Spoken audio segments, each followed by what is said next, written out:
How much do you think you can grow as a team after off the back of those two back-to-back wins? I know it's 3 in a row now, but those two so close together. Yeah, I think it's important to get back-to-back wins for your confidence and, of course, for your points. And it's helped us get to above credit as far as 2 points a game we're trying to get. So we're on 7 games, 15 points. Normally that's good enough to be right near the top, but obviously Forest Green have done very well, and they'll take some catching, but we've got to try and get some more wins and hope that they on the trot and hope that they fall flat, sort of thing. So, but to be fair to them, it's a good start, 7 wins, and we're pleased to be unbeaten. That's for sure. That's good. I think there's still only 3 teams, and that helps your confidence as well. So it's all there for the bigger picture. That you can be confident in. They can be confident in themselves, in what we're doing, in what we're trying to do. The club looks strong, doesn't it? There's a big empathy at the moment between the players and the fans, which is good, and that can only help us in the immediate future. And you've mentioned several times this season about the 2 points a game average. Just how useful is that as a progress monitor for the players to be, I suppose, seeing how they're doing as a team, because not that many people within the game actually mention it publicly. No, they don't. I do, only for the simple reason I try and tell yourselves and you in public exactly what's going on, and then at least people won't think what is going on. We try and let people know our thoughts and let people know our views. We try and be as honest as we can. And then when we say something's really gone well, we're not just saying that. When we say it hasn't gone so well, then also, we're being honest. So that's always important to me. And that's really where that is. It's saying what we got to do. We've said we got to get promoted. We've said how we got to get promoted. I've told the boys in no uncertain terms what they are going to need to do to get promoted. You don't just turn up in any league and get promoted because you're one of the bigger teams and just got relegated, sort of thing. So if you get promoted out of this league, you really deserve it. And to deserve it, you've got to do a lot of work. You've got to do a lot of background stuff. You've got to do a lot of stuff on the training ground, and you've got to bring the club together. And at the moment, it's been a good start. How can you avoid always doing it the hard way, though? Because at the moment, in some ways, you are showing plenty of character, which is great, but I'm sure there's ways you can make it easier on yourselves, aren't there? Well, it don't matter, does it, if you keep winning? If it takes a goal to get us going, then and then win the game, we'll let them have the first one each time because it's still 3 points. But you're right, the character's got to be there. I have said that sometimes it takes a little bit of adversity before we get really going, and I think goal against is obviously adversity. And then when we get the first goal, we settle down, and normally we come out of it very, very strong, like the Southport game, for instance. So there's no other way of explaining it other than that the 3 points are the most important, not how and when the goals are scored. Have you withdrawn the threat of ice water being thrown over players? Yeah. No, that'll always be there, because but we haven't lost the game. You know what I mean? And I think if we started having a sequence of losing games, then of course that threat's there. And I mean, it was a half a joke anyway, but they know that when I joke, it always is only half a joke. They're always worried that the half that's serious might come into fruition.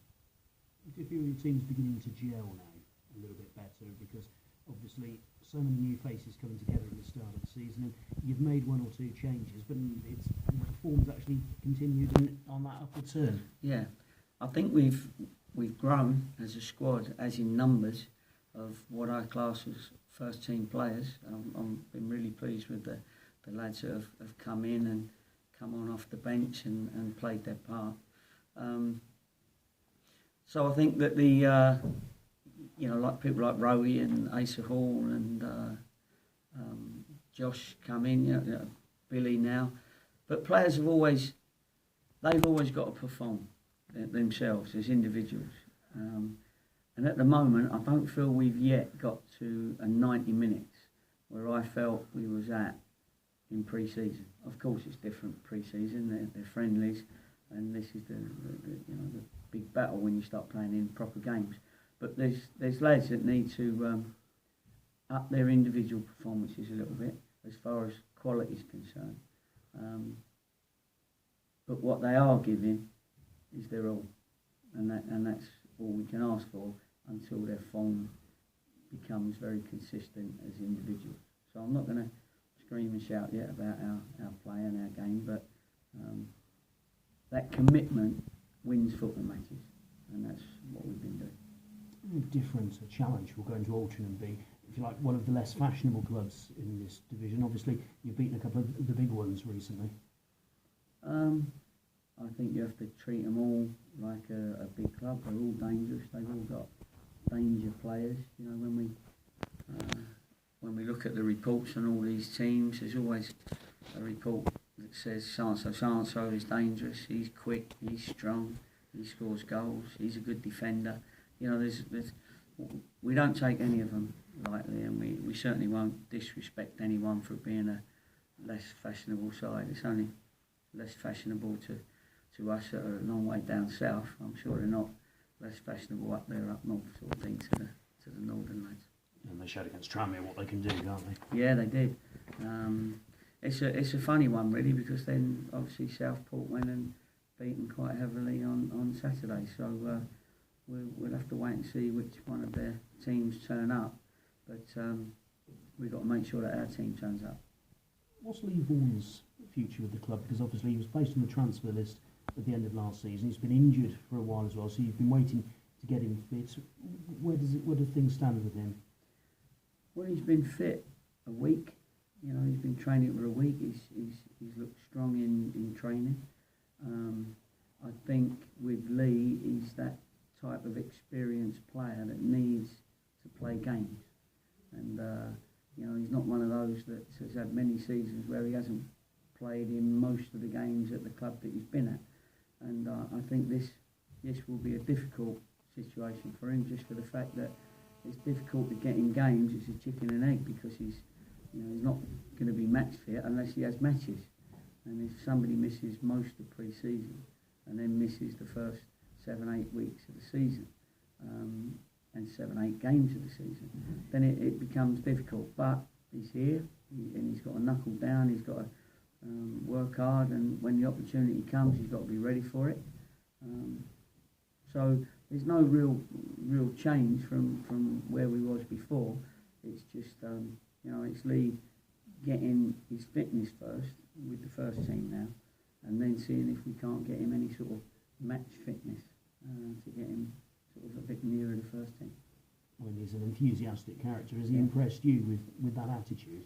Yeah, he has. Lee's got a personality that can be great when it's all going well for him, and he's always, because he wants to do so well for himself and for everyone else and be a part of it, and we're happy for him to be that.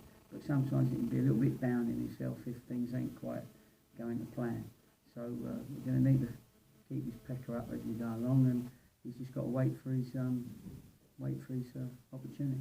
Yeah, and actually sticking with someone as you have done with Asa Hall, I suppose, back when you're reaping the benefits of now. Yeah, that's right. I mean, he was out for how long? The whole season and a bit, and the club waited for him. I mean, Vaughan was out. He's had 2 hamstring injuries, one that he got at the end of last year and couldn't play in I played him in every game that I was involved in last year until he got his injury, and then the rehabilitation during the summer probably wasn't as hot as it should have been as far as looking after his hamstring, and so he came back, and in the Western game, was it Western Supermare, second, third game in, he pulled his hamstring again, and so we got to build that up. We've got to make sure that's strong so it doesn't go again. But I think he's at that stage now that his hamstring, Gavin, our physio, has been working with him. He's worked very hard on it, and I think he's probably well clear of that injury now. Everyone else okay? Yeah, everyone's good. There's only Elliot Richards now out of the professionals that is not training. He's not quite ready to join in yet, but the physio's only got him to work with today, so that's good news. Jordan Winter will be training with the first team. He's another one that's had this long injury and unlucky at the end of last year, and he's one that's got to get that fitness the same as Lee Vaughan's.